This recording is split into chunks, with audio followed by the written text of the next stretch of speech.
I cheated at a bachelorette party a year ago. My husband found out, but instead of leaving... Before we get into the story, if you enjoy listening to stories like this, please support our work, subscribe to the channel, and leave a like. It really helps us grow. Now he walks into rooms like a man who's out of my league, and I'm starting to wonder if that's exactly how he wants it. The trainer you recommended is brutal but worth it, Nate replied, giving me the smile I hadn't seen directed at me in months. Throughout the night, it was the same story with different women. They would spot Nate, light up like Christmas trees, and come over with their perfect bodies and designer outfits.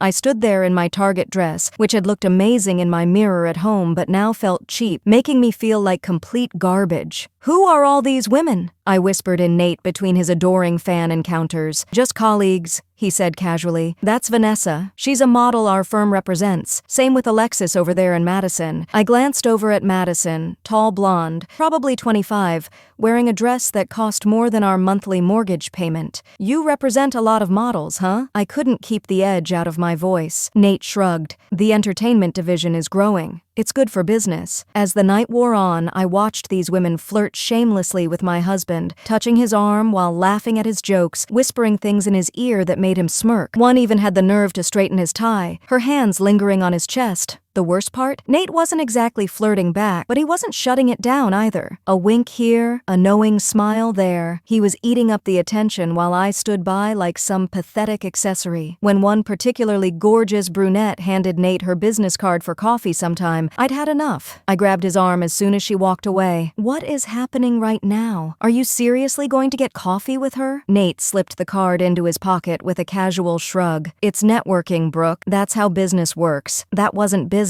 She was practically undressing you with her eyes. He gave me a look, part amusement, part pity, that made me feel 2 inches tall. "Don't worry about it. It's not a bachelor party in Miami." The comment hit me like a slap. He had never thrown my mistake in my face so blatantly before. I stood there speechless as he walked off to chat with some senior partner, leaving me alone at the bar. On the Uber ride home, I tried to talk to him about it. "Those women were all over you, and you did nothing to stop it. They were being friendly. You're overreacting." "Friendly?" That blonde literally asked if you'd been working out while staring at your crotch. Nate just looked out the window. "Maybe you're projecting. Not everyone crosses lines when they're being social." Another dig at my infidelity? I shut up after that. That night, watching him get ready, moving around our bathroom with this new confidence, his body more defined than I'd ever seen it, a terrifying thought hit me. My husband was turning into someone who was out of my league, and he knew it. After that party, my paranoia went into overdrive. I started checking his phone whenever he left it unattended, scrolling through his texts, emails, call history, looking for evidence of something, anything. Most days I found nothing suspicious, just work emails, texts with his gym buddy about protein shakes, normal stuff. But the lack of evidence almost made it worse. If he was cheating, he was being incredibly careful about it. I began tracking his location through his phone, watching the little dot move from our house to his office, sometimes to the gym, occasionally to restaurants or bars I didn't recognize. During these unknown stops, I'd text him casually, "How's your day going?" just to see how long it would take him to respond and what excuse he'd give. In a meeting or grabbing coffee with the team were his usual responses. Nothing I could prove was a lie, but nothing that reassured me either. The Nate I married would have shown me pictures of his colleagues or invited me to join them for drinks after work. This new Nate kept his worlds completely separate. I was no longer welcome in his professional life, and he seemed perfectly content with that arrangement. I started dropping by his office unexpectedly, bringing lunch just because I was in the area. The receptionist always had this pitying look when she saw me, like she knew something I didn't. Nate would emerge from his office looking annoyed, accepting my lunch with a tight smile before ushering me back to the elevator. "You can't just show up here, Brooke. I have meetings, clients. It's unprofessional." Before my mistake, he'd always been thrilled to see me at his office. Now, I was an inconvenience. One afternoon, I drove by the gym during his usual workout time just to verify that's where he actually was. I spotted his car in the parking lot and felt a momentary relief until I went inside and couldn't find him anywhere. When I asked at the front desk, they said he checked in but might be in one of the private training rooms. Private training rooms? Since when did Nate need private training? I waited in the parking lot for 40 minutes until he emerged with a fit woman in workout clothes. They were laughing about something as they walked to their cars. No touching, nothing obviously inappropriate, but the familiar way they talked made my stomach turn. When Nate got home that evening, I casually asked about his workout. "Did you go alone today?" "Yeah, Yeah, just the usual routine, he said, not looking up from his phone. The lie hung in the air between us. I wanted to confront him, to scream about the woman I'd seen, but what proof did I have? They were just talking. If I accused him of something more, he'd know I was spying on him. So I swallowed my suspicion and said nothing. It wasn't just his potential cheating that was eating at me. It was the way other women looked at him now, at the grocery store, at restaurants, even at church. Female eyes following him, taking in his tall frame, his now chiseled jawline, the confident way he carried himself. And the way he looked at me had changed too. There was a clinical quality to his gaze now, like he was constantly evaluating whether I was still worth his time. The man who once couldn't keep his hands off me now seemed to touch me only out of obligation. When he did compliment me, it felt hollow. "You look nice" had replaced "you're beautiful" or "I'm the luckiest man alive." His words were technically positive but lacked any real warmth or desire. One night, after he declined my advances for the third time that week, I broke down. "Are you punishing me? Is that what this is about?" He looked genuinely confused. "What are you talking about?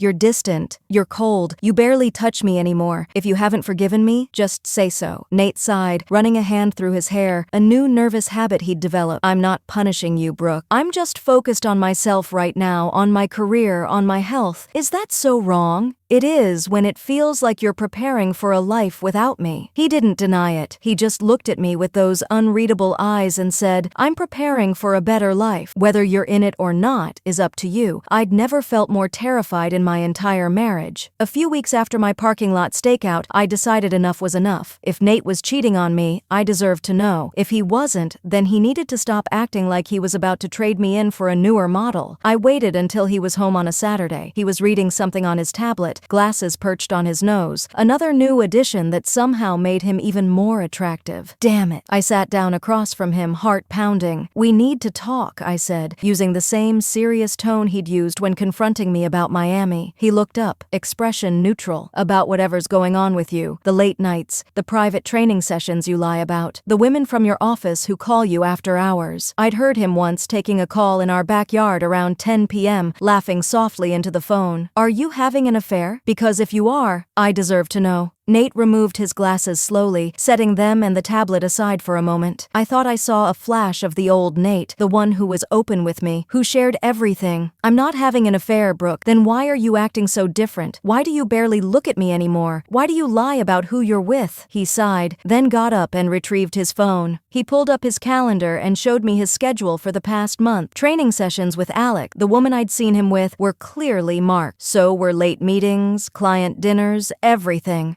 "Alex is Alexis," he explained. "She's a certified trainer who specializes in executive fitness programs. My firm subsidizes it. Those late calls, client calls from the West Coast, the networking events, exactly what I said they were." I stared at the evidence, confusion washing over me. "But you lied. You said you worked out alone. Because you've been acting like a private investigator for months, checking, update." Now he walks into rooms like a man who's out of my league, and I'm starting to wonder if that's exactly how he wants it. My phone following me to the gym, showing up at my office unannounced. It's exhausting, Rook. So sometimes, yes, I give simple answers to avoid the interrogation. He looked tired suddenly, rubbing his hand over his face. "Do you realize how draining it is? I'm trying to advance my career, improve myself, move forward from what happened, and meanwhile, you're treating me like I'm the one who cheated." His words hit me like a bucket of cold water. He wasn't wrong. Then why pull away from me? My voice was smaller now. Why all the changes? Nate was quiet for a long moment. "When I found out what happened in Miami, something broke in me. Not just trust. Something deeper. The way I saw myself, the way I saw us. I realized I'd been complacent, taking our relationship for granted." He gestured to himself. "All of this, the fitness, the career focus, the networking, it's not about replacing you. It's about rebuilding myself, finding my worth outside of just being Brooke's husband." "But you're acting like you don't even want me anymore," I said, tears welling up. "I'm trying to want you in a healthy way," he replied, his voice gentle but firm. "Before, my whole world revolved around you. That's not sustainable, especially after what happened. I need to value myself enough that if something like Miami ever happened again, I'd have the strength to walk away." His honesty stung worse than any accusation. He wasn't cheating. He was preparing himself emotionally to leave me if necessary. "So what happens now?" I asked. afraid of the answer. That depends, he said. Can you accept that I'm not the same person I was before? That our relationship can't go back to how it was? What does that even mean? It means I need space to grow. It means I'm not going to prioritize your feelings over my well-being anymore. It means you need to deal with your insecurity without making it my problem. I felt like he slapped me. So I just have to accept you flirting with models, coming home late, and treating me like an afterthought? I don't flirt with them. I network. There's a difference. He shook his head. And this right here is exactly the problem. You can't see past your jealousy to understand what I'm trying to build for us. For us? Or for you? I challenged. At this point, I'm not sure there's a difference, he said quietly. We stared at each other across what felt like an immeasurable distance. He wasn't the man I married anymore, and he didn't seem particularly interested in going back to being that man. I love you, Brooke. I do. But I don't need you the way I used to. And that's probably healthier for both of us. I'd wanted clarity and I got it. But it wasn't the answer I was hoping for. Everything fell apart last week. A full year after Miami, and the final nail in the coffin of our marriage appeared out of nowhere. Nate came home with a bottle of champagne. For a fleeting moment, I thought maybe this was a gesture of reconciliation. He popped it open, poured 2 glasses, and handed one to me with a smile I hadn't seen in months. I made partner, he said simply. I forced a smile. That's amazing. Congratulations. I tried to sound genuinely happy for him, but inside I was thinking about all those late nights, all those networking events that had taken him away from me. This promotion had cost us our marriage, whether he realized it or not. We clinked glasses, and I waited for him to say something about us, about how things would be different now that he'd achieved this goal. Instead, he said something that shattered what was left of my world. I've been in therapy for the past 10 months. I nearly choked on my champagne. Therapy ?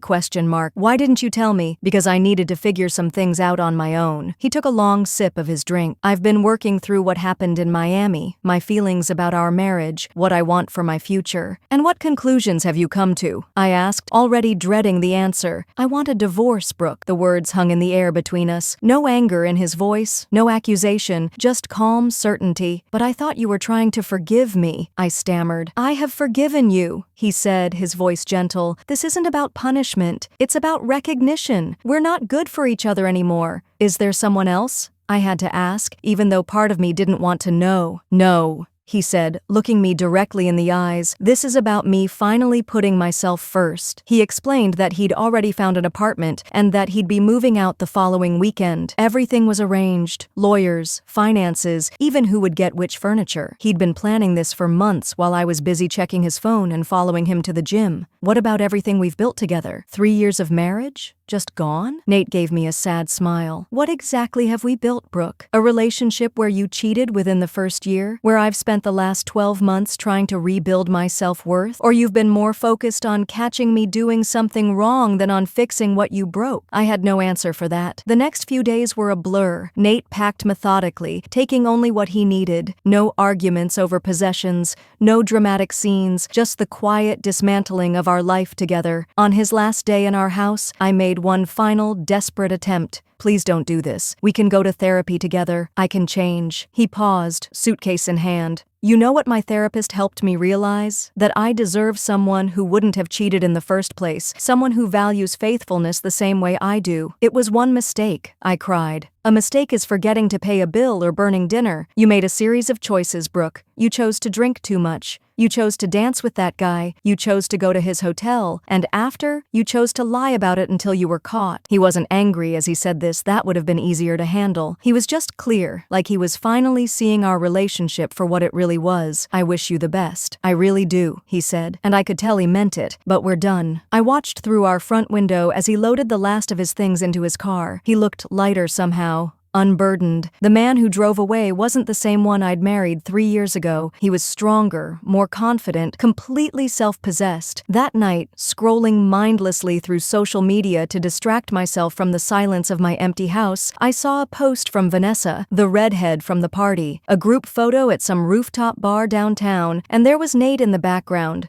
smiling with a glass in his hand, surrounded by his colleagues celebrating his promotion. He looked happy, genuinely, effortlessly happy without me. 2 days later, my friend sent me a listing for a condo that had just gone on the market. "Isn't this the building Nate wanted to buy last year? The one you said was too expensive?" Sure enough, there was Nate's name on the purchase record. He bought a place in the luxury building he'd shown me months ago, the one I dismissed as unnecessarily fancy. He'd been planning this move, this new life, right under my nose. The irony isn't lost on me. A year ago, I thought I could have a wild night in Miami with no consequences. I thought my husband would always be there, always adoring me, always putting me first. Now he's gone, living his best life in a fancy condo, making partner, looking better than ever, and I'm still here in the house we bought together, along with the consequences of my actions. Sometimes I wonder if he orchestrated this whole thing, the glow up, the career advancement, all of it, just to show me exactly what I threw away that night in Miami, but I know that gives me too much credit in his story. The truth is, I'm not the main character in his life anymore. He's moved on to a new chapter, one where he's the hero of his own story, not just a supporting character in mine. And me? I'm still stuck in the aftermath of my mistake, finally understanding what it means to watch someone become completely out of your league.